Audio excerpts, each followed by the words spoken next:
Hey everyone, thanks for joining us for the Patreon exclusive spoiler talk for Josh Malerman's Unbury Carol, where we're going to talk about probably graves, probably the supernatural stuff, and I don't know, shit talk some things. I don't know. I feel like I'm very positive on this book, so I don't know how much shit talking is going to happen this time.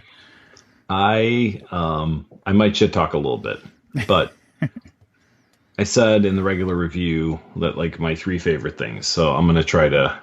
I'm only seeing two on my list, but it'll come to me. First of all, I don't want to spoil it, but his friend Jefferson. That scene with him and his friend Jefferson and the interaction that they have as two guys who haven't seen each other in years, who went through a lot of things together. Jefferson being the only person that knew how Moxie pulled off the trick, right, where he killed someone without drawing his gun, was some of the best written stuff I have read, at least this year, and probably in significantly longer than that.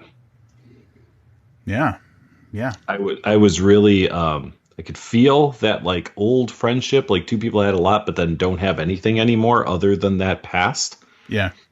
I just think he pulled that off absolutely flawlessly, and it gave me an impression about Josh Malerman. I'm going to try to probably include this in my wrap up. That although all the stuff he writes is weird and supernatural, that he could probably just pull off a good, solid literary book without all of it, based on his understanding of people and people's relationships. Yeah, I'll give you that. If you take a step back, if you zoom out and you analyze all of the different relationships that happen throughout the book, I'd say that this felt more authentic than the love of Carol and Moxie. Mm-hmm. And that's the thing. Like this, like we've all felt. I'm assuming Livius and I are a little older than maybe some of our listeners, but we've all felt that like reconnecting with someone who, like, the glory days have passed, and you'll always have that like kind of warm recognition of what things were, but like kind of a sobering acknowledgement that that's not what things are now. And he hit that fucking so hard. It was so good. Yeah. That's like that shared history, but not that shared history like you and I have been friends for a long time, but like someone you were friends with long ago and you went through some shit. Yeah. Just done perfectly. And like I said, I don't know that it's super spoilery, to do that in the regular review or whatever, but it does happen pretty late in the book. And then, you follow that up with Smoke killing the guy, which you knew was going to happen. Yep. And it's just so sad. Like Moxie has this brief reunion with Jefferson, and they have this great, well-written moment, and then that guy's going to bite it, and he just bites it quicker than I thought. Yeah, but the fucking twist of like the acknowledgement at the end of like kind of that scene or scenario where the exact thing that Smoke wanted was there all along, but he burned it up himself, was so excellent. Yep. So excellent. Yep. For sure. Like, for sure. And the fact that like he took us along for that. So I read this book over, I think, three sittings maybe. And I intentionally, what was it? It was the shootout at Aberston. Mm-hmm. Right? And yes, yeah. Well, yeah, the Moxie magic moment. Yeah. So that was the thing, like where, he did the kill the guy without pulling his gun thing. And when I got to the part of the book where that scene was basically told in a flashback, I stopped reading for the night because I wanted to go in fresh, And so I read it like the next day, and I'm like, ooh, what's going to happen? I'm going to learn what happened. And the way that it plays out is so perfect because it stops right when you would learn what actually happened, but it already burned because Smoke just, was reckless. Yep. That was masterful. Yep. Yeah, I mean, Josh is a fantastic storyteller. I mean, I've loved everything. All right, Mad Black Wheel, I didn't love, but I really liked it. You know what I mean? He's solid. Can I talk about my second favorite thing in this book? Hit me. Bunny. The character of Bunny was fascinating. Yeah. Basically the Watcher. Yeah, he just knows where everybody is. He has so this was the other thing that indicates that this is a they have a deck of cards and there's 52 of them. They're suits you've like never heard of. And he Bullets and uses yeah, and he has a tracking system where all the outlaws are based on a card that he's assigned to them. Which I thought was interesting. But yeah, here's a character whose whole purpose in life is to keep track of where all the bad people are. And he doesn't get a lot of time in the book, and of course, like all good things in this book, smoke kills him too.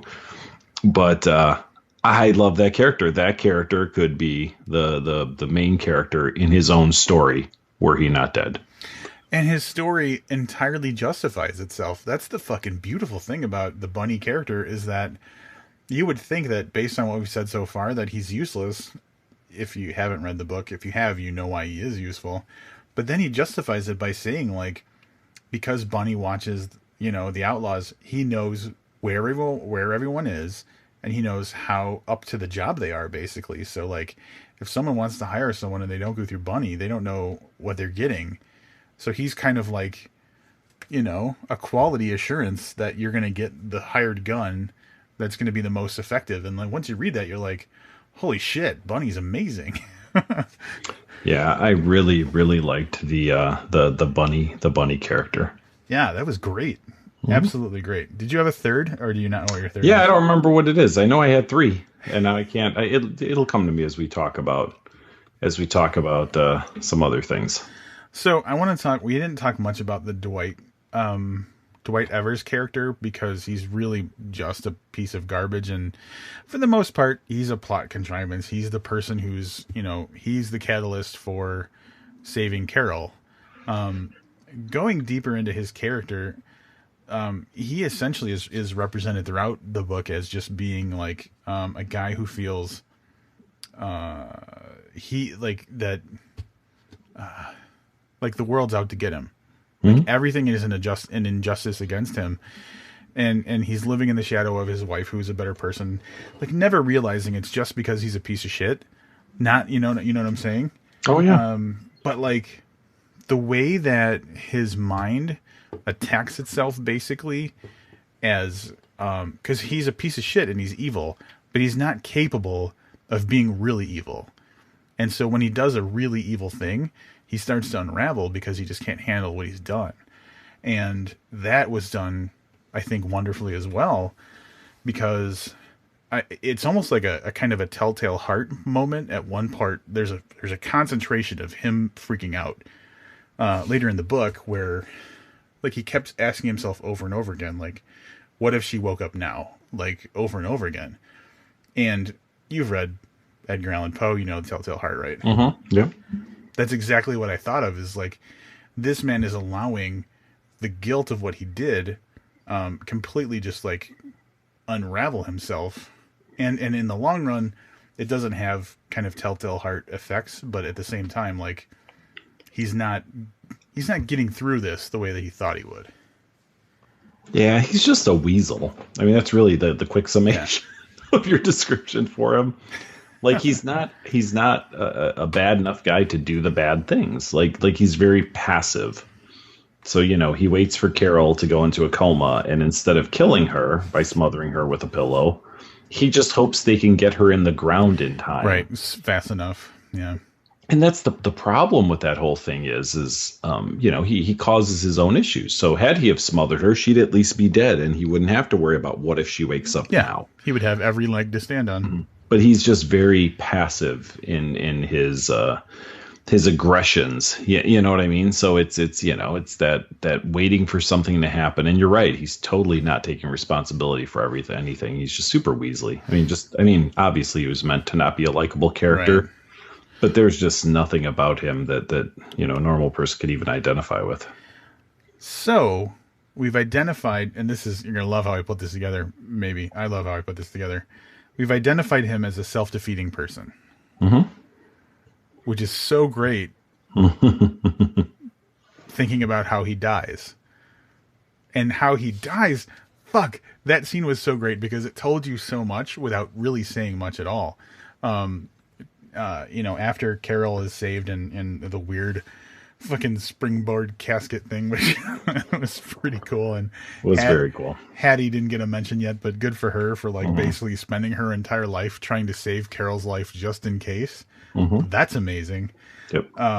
But Moxie showing up while Dwight's asleep, and basically through this scene explaining how he killed the guy in the shootout. Mm-hmm. But ultimately making Dwight kill himself by, rigging all the strings to the guns in the room and stuff.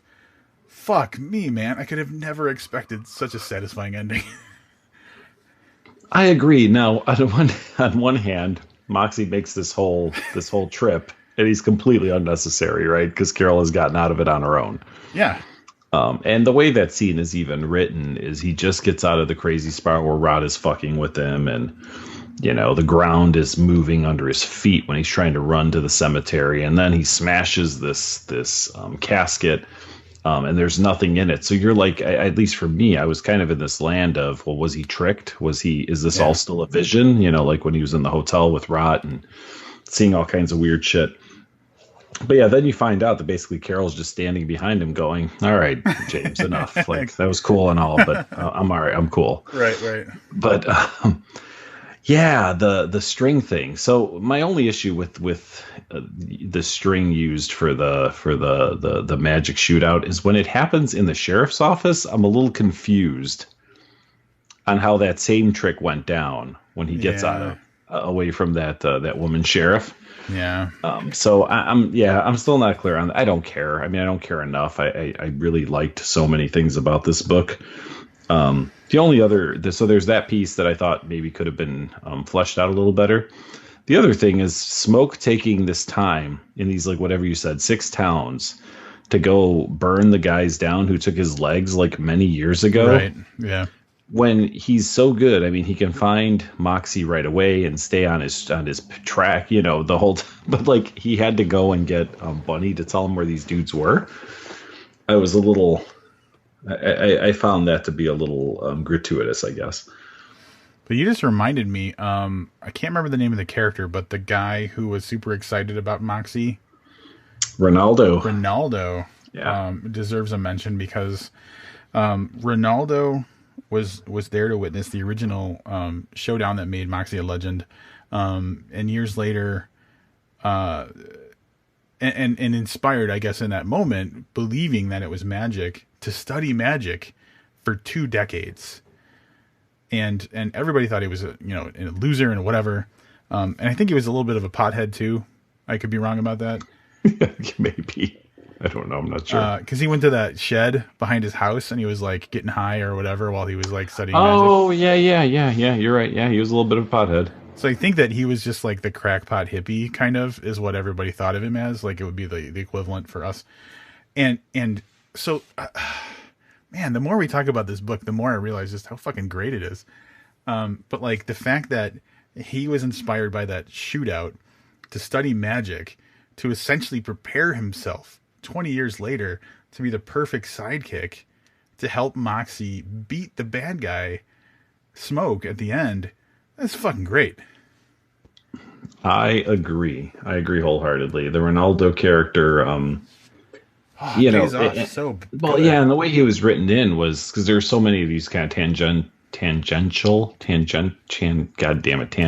right? Yeah, tangential. Is it tangential? Whatever.